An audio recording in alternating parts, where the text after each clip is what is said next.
第16集。今日講訓練同測試。點樣知道 AI 真正學到嘢，定係只係記住咗答案？評估一個模型，我哋需要將數據分成3部分：訓練集、驗證集同測試集。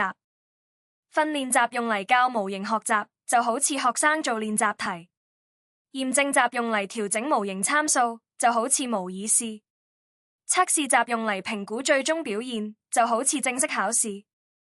最重要嘅規則，測試集嘅數據，模型喺訓練期間絕對唔可以見到。如果見到，就係作弊。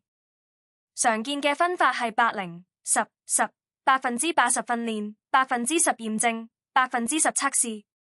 但係如果數據好少，我哋可以用 cross validation。cross validation 就係將數據分成幾份，輪流用每一份做測試，其他做訓練。咁樣可以更準確咁評估模型。